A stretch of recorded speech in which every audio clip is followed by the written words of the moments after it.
Hello, hello. Welcome back. It is Leading Women in Tech, and this is the first solo episode of 2024. Welcome back to the show. I hope you've had a wonderful, safe holiday, spent it with family and friends. It was amazing how quickly 2023 went by. I felt all year, and I feel like I say this every year. Every year gets faster. We're already here. It's already the new year. So as we step into 2024, I would be very remiss to not remind you that now is a great time to plan for the upcoming year. That's what I want to talk about today. Although planning for the new year in any business and any life should really start during the last few months of the previous year. If you miss that, then this new year, especially January, offers a unique opportunity for a fresh start. And I'm actually going to be talking about personal planning more than anything, but the process I talk about is actually so simple. You should be using it with your team. Hopefully you've got your team KPIs already set out. You'd have done that last year. Your business goals probably came down middle of the year. Hopefully your team therefore was working on their annual plan in December or earlier, but sometimes that doesn't happen. And so if that's the case, then use the methodology I'm going to talk about today for your team as well. I'm going to talk about a little bit about both.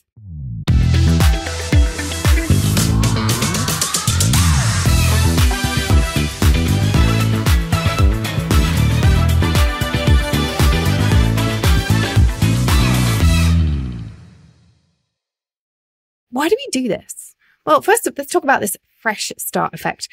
Research shows that calendar landmarks, and we are in the calendar era of January being start of the new year in most parts of the world. This calendar landmark has a profound effect on our motivation to set and achieve goals. We also see it for most Western countries in September as well. It's not quite as strong as January, but there's something that going into the fall, going into the autumn, what can I get done by the end of the year? There's a similar effect. You'll have a personal one often around your birthday. Start of my next year. What can I do? It becomes a personal thing. This is a real thing. The fresh start effect really helps us channel our energy into doing things. Why so many of us set resolutions.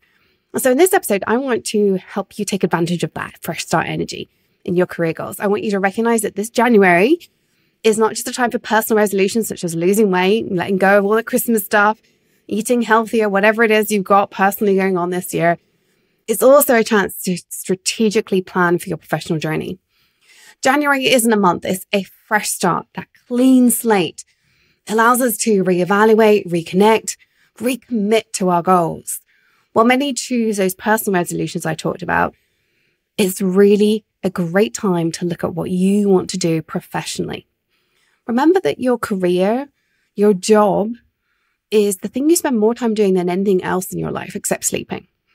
So I want you to use this year to take a step towards something exciting professionally, something that's going to light you up, something that's going to mean that you love going to work on most days. I'm not saying every single day. I think we all have bad days.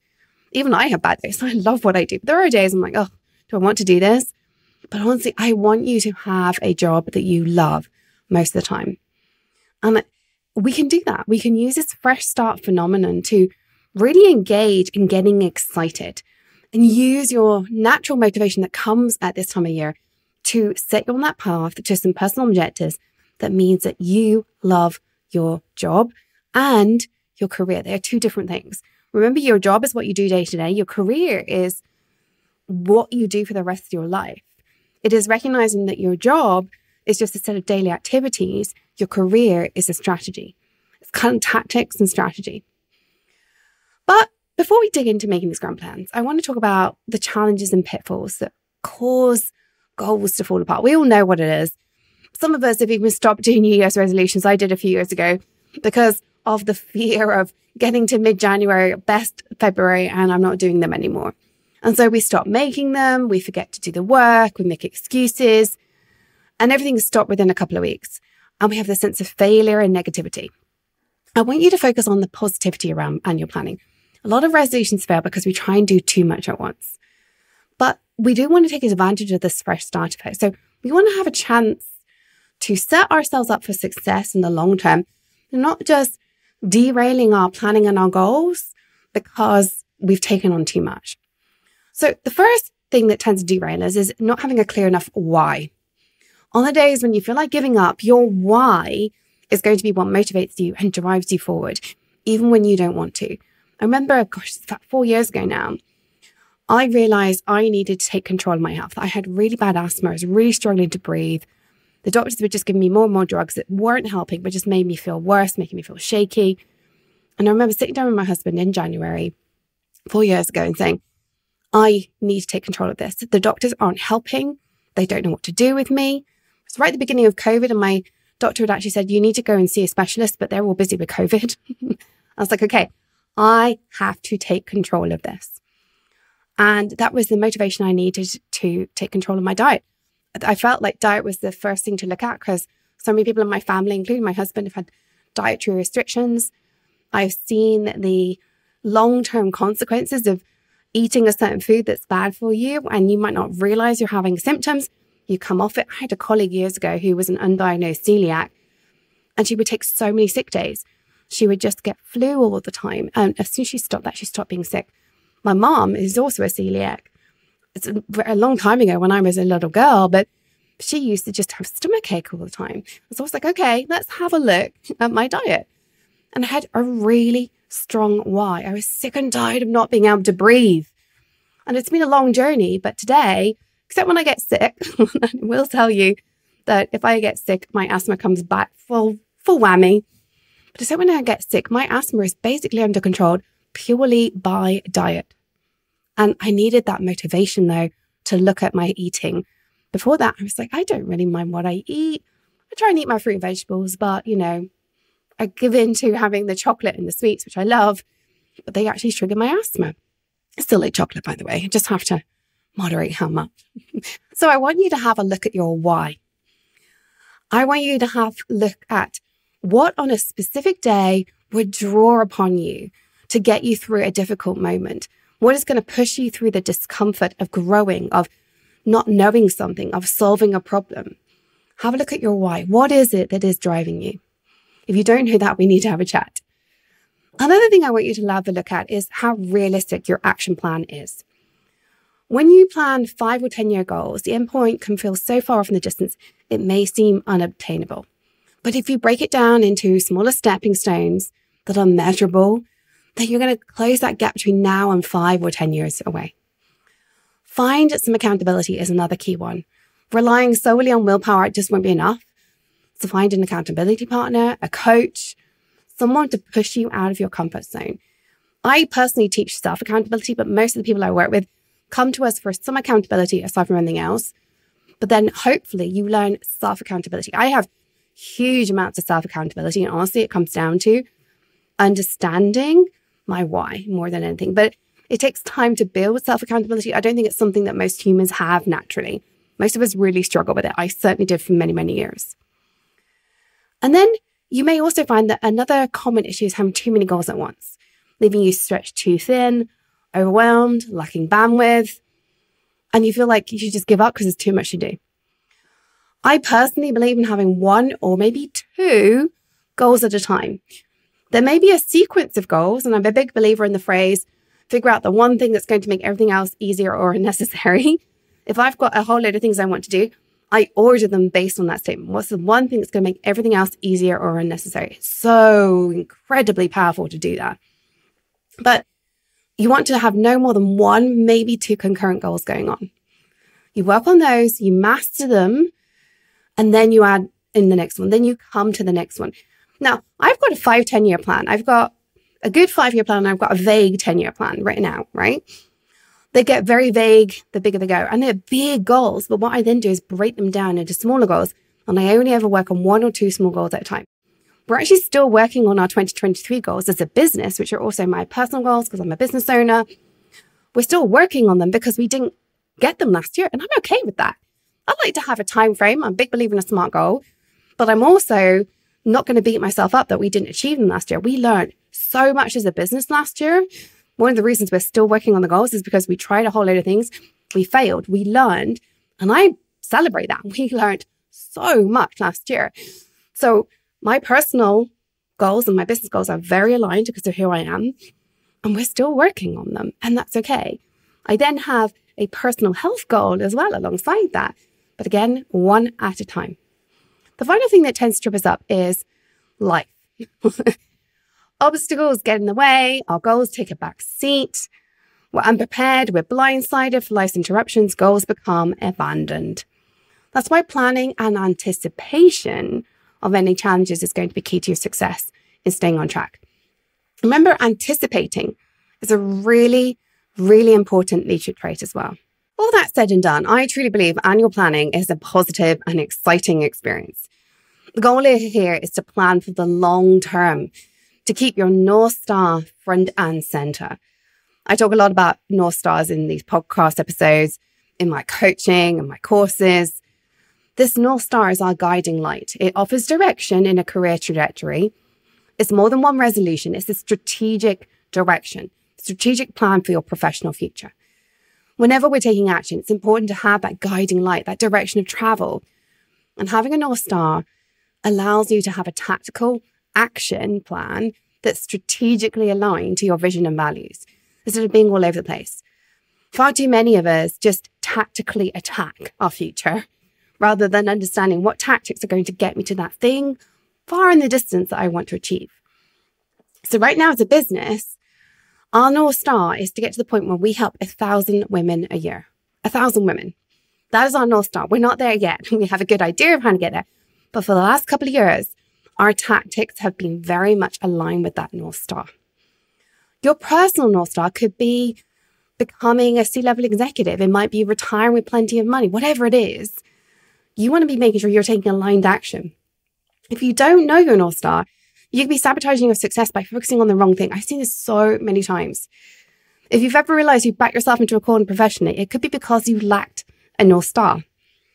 You need to have a solid vision that excites you and encompasses your career. And by the way, if there's nothing exciting about your career, we really do need to chat about that. You spend more time working, as I've already said, than anything other than sleeping. So you should love it. You should have something that excites you in your future career that's still good today as well. You want to make sure your annual planning is taking you in that direction where you start loving your job, not just your future career. If you aren't excited about your current job or your career in the future, then I definitely need to have a chat with you, book a call with me.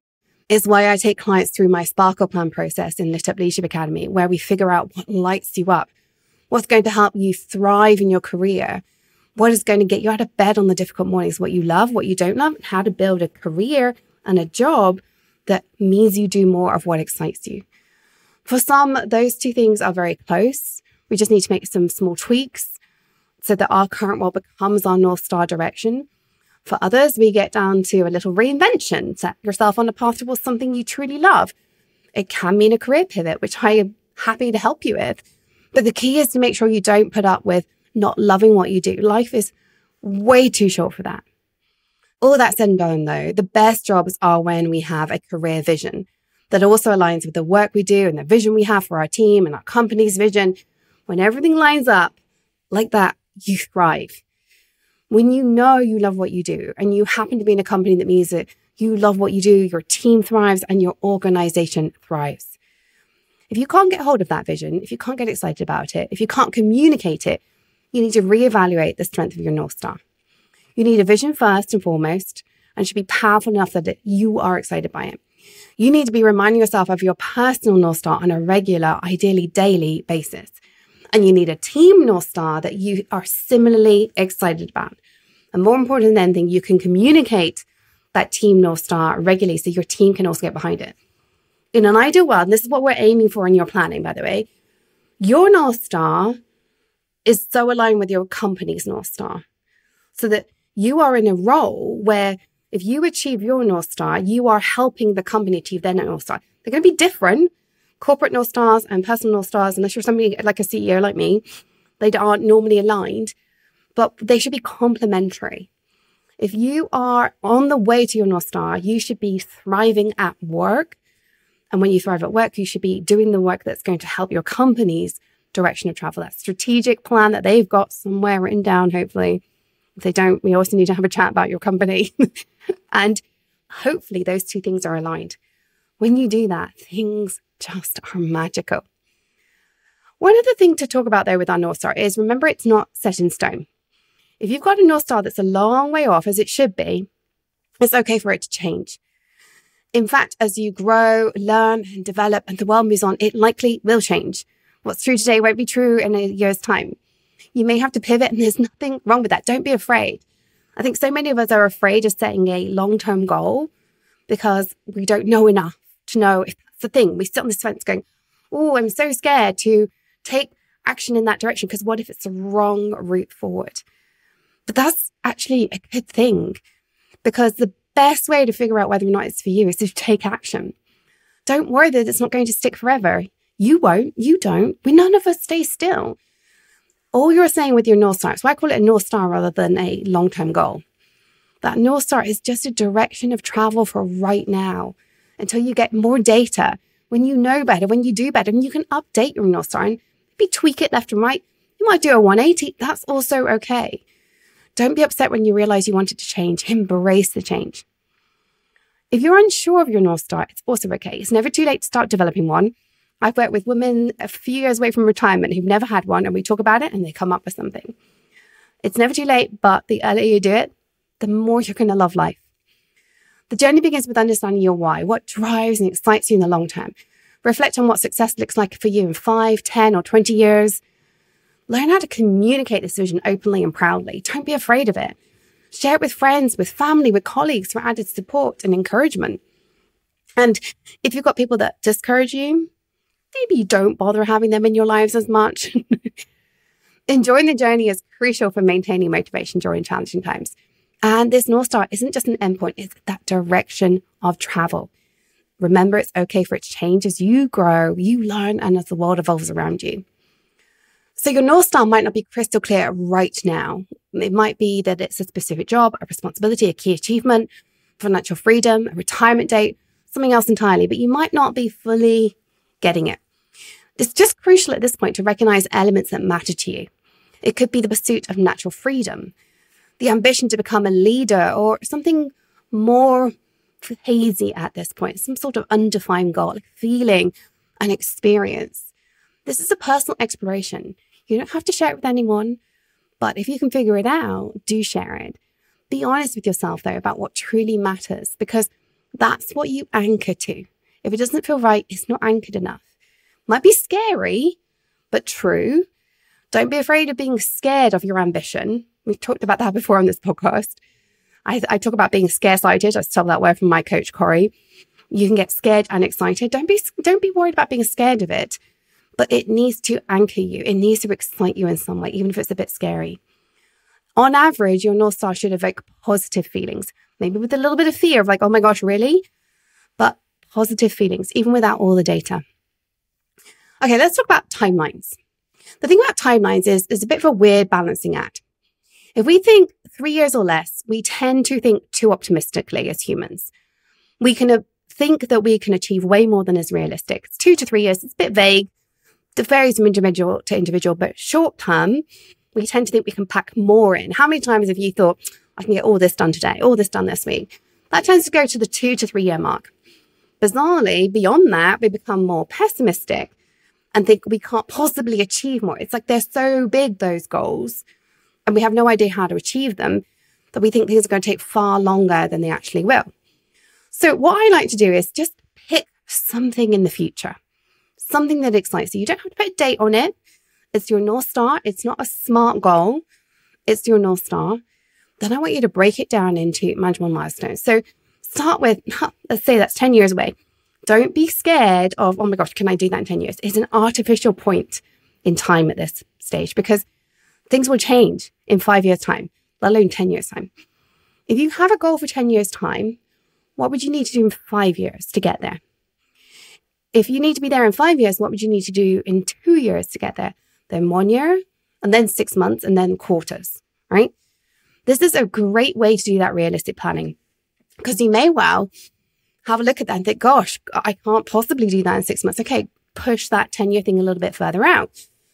Just divide and conquer, and then push it back up again and think, what could I do in the first quarter that's going to get me on the route to this? This is a great way to start your annual planning. So for example, if you know in 10 years' time, you want to be a C-level executive, and right now you're a senior manager, by the way, that is totally possible. I've got my first C-level role in 7 years and finishing my PhD. very doable. At 5 years, you likely want to be working on your next VP role, right? That means in 2 to 3 years, you want to be looking at a senior director position, which means your goal for this year is to move from senior manager to director. That's what you are then going to break down to monthly targets 2024. By the end of 2024, I want to be a director. Right now, I'm a senior manager. What do I need to be doing this year in order to get to that director position? You see what I'm doing there? Breaking it down? Hopefully you get the idea. So once you've got that, how can you then infuse excitement and joy into your journey? This is so important. We're talking more than just work goals. We're delving into these personal aspirations. This is stuff nobody's going to be pulling out of you. You're not going to have a boss saying, where's that deliverable? This is a plan for you, your career, your life. So we need to make sure that you are excited about it. You want to have quarterly, monthly plans with milestones that are exciting. Every single milestone in the year should be something you're like, oh, gosh, if I did that, I'd be so damn proud of myself. Or, gosh, if I did that, I'm going to be so aligned with where I want to go. Might be some hard work, but you've got to feel alignment. What small action can you take in January, February, March, and beyond? Don't make the mistake of putting everything into 1 month. You'll burn out. Too much to do can equal stress, and stress causes burnout. Equally, don't push everything into the second half of the year. You'll get there, and then you'll feel overwhelmed. Now, there are good reasons to hold off planning and not do anything until several months down the line. And if that's true, then you may well not even be listening to this episode because you're probably thinking, oh, annual plan's not for me. You need to listen to it.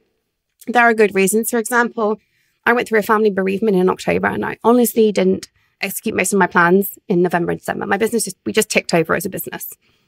I gave myself the grace to allow myself to just be.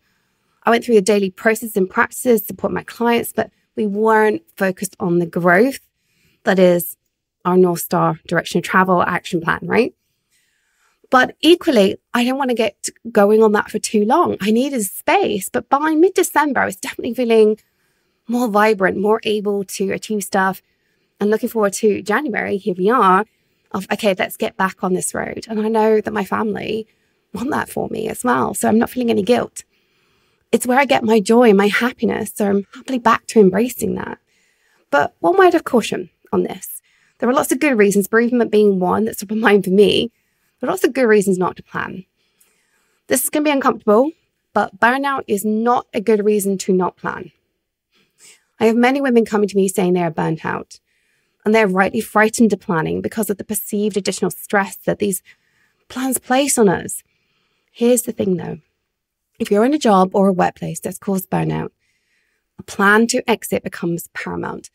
You don't need a North Star necessarily, although I would argue that having a North Star means that the next step you're going to make is going to light you up more and let you step away from the burnout fully. But here's what you need to hear, my love. Nothing is going to change if you don't change.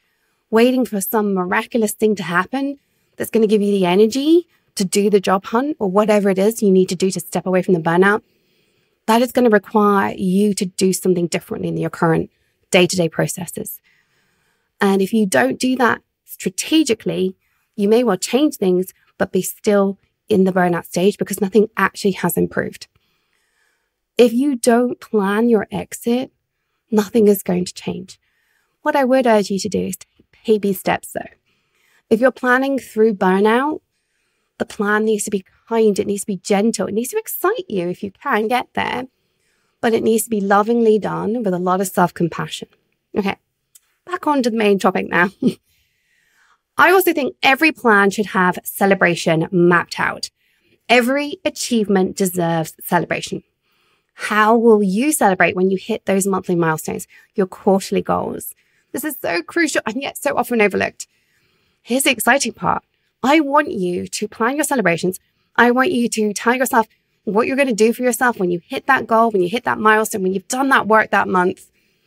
It has to be something that excites you. It doesn't have to be big, but something that really excites you. It could be something you do regularly anyway, but you are just promising yourself you're going to link that up with that.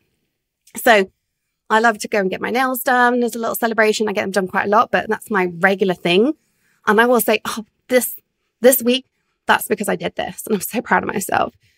I might go and buy myself some jewelry for something more expensive. I'd probably buy myself that jewelry anyway at some point, but I will link it to an achievement. And I will have it in my plan as when I get there, I'm going to go buy this thing for myself. I will buy things for my team in the same way. Like we celebrated as a team over Christmas, and we had a few little nice things coming people's ways. And that was a milestone of like getting through 2023. It was a tough year.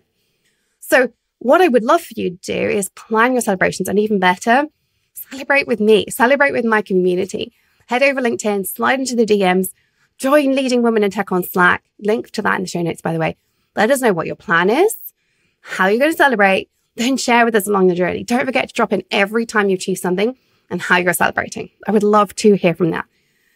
Because remember that part of our journey is having community, is having support. And when you celebrate, you're going to have other women celebrating with you. And I just love that. Finally, don't be afraid to plan it down to weekly or even daily activities. I encourage the women I work with to have weekly plans, even for their professional stuff, their personal professional stuff, I should say. Right? You're going to have probably a to-do list for work. I want you to have a personal professional to-do list. Those career goals you're working on, have something each week you're working on. Just one thing, because I know you're busy. But I want you to break down those monthly or quarterly goals into weekly or daily tactics, activities that you're going to take.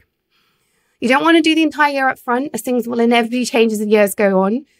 But make sure as you start each month, you are breaking your milestones and goals for that month into daily or weekly tasks.